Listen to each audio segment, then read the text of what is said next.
Hello, my little reading bears, read along with me. Madeline and the Cats of Rome by John Bemelmans Marciano. From an old house in Paris that was covered with vines, left 12 little girls in 2 straight lines. Their bags were packed, a camera stowed. They were ready to escape the cold.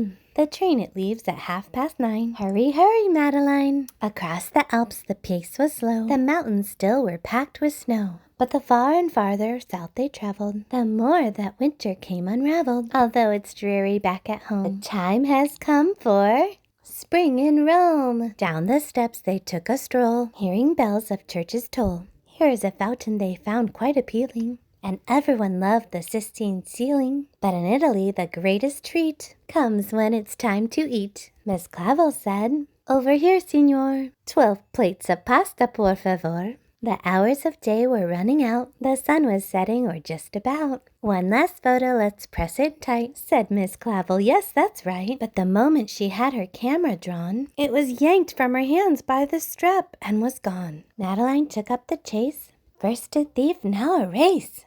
Into the fountain with the splash, through the market in a dash. Across the river they kept the tail, but coming back, they lost the trail. Madeline said, "There is no justice. That little thief completely lost us." Just then a cat seeking some affection arched its back in Madeline's direction. Madeline said, "My, what a nice kitten." Her dog was of a different opinion. "Genevieve," Madeline yelled too late. She had followed the cat through a locked-up grate into a house about to fall down, found in the poorest part of town. Madeline pushed the door, it creaked. "Is anyone there?" she asked as she peeked. From somewhere deep in the shadowy dark, she heard Genevieve's whimpering bark. Then Madeline saw, to her great surprise, those shining, staring, glaring eyes. There were cats, look at them all. There were cats on the sofa, cats in the hall, cats coming out of the hole in the wall.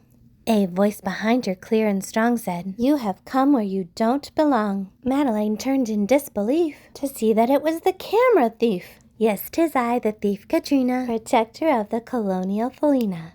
We are orphans of the street, these cats and I. So that we may eat is the reason why I steal from you tourist passerby. While I applaud your charity, let me say this with clarity. Stealing is wrong no matter the cause. You may not like it, but those are the laws. It's easy for you to judge and to scold for what you know of hunger and cold. Here's your camera, now don't be slow. Just take your well-groomed mutt and go." The two of them left in a hurry, but now they had a different worry. What was the name of their hotel? How would they find dear Miss Clavel? "Little girl, would it be a bother to photograph me with my father?" But the picture Madeline took was the portrait of a crook. "Hey, Madeline, thanks for the assistance," Katrina said, running into the distance. The victims were stunned, then both of them hollered, but lo and behold, the thief got collared. "Gotcha," said the cop as he seized her. "And don't forget her accomplice either." Miss Clavel was at the court to file a missing persons report. That's the second case I've heard today of children who have gone astray. Their daughter too has disappeared. I'm sad to say the worst is feared. In came 2 criminals walking slow, their noses sniffling, their heads hung low. What a shameful sign of the time, still so young and turned to crime. "Madeline," the girls rejoiced, with hugs and cheers and eyes all moist. "Katrina," the parents cried, "when you missed your dinner we thought you died."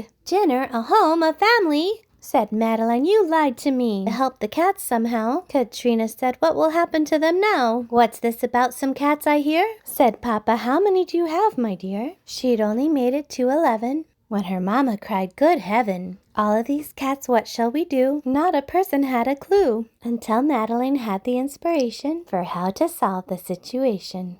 First a complete evacuation, then a rescue operation. Cats to adopt. An orange tabby was bound for Brazil, a calico for Notting Hill. 2 more would be meowing Russian. Off to Stockholm went their cousins. Casual Peppa, a spotted kitten, would make his way to New York City. Another missing half his tail was flying home to Israel. One last cat would be going home to a beautiful house right here in Rome. My parents are letting me keep this one. Thanks, Madeline, for all you have done. Her cat let out a happy meow. And now, dear reader, we bid you ciao. The end.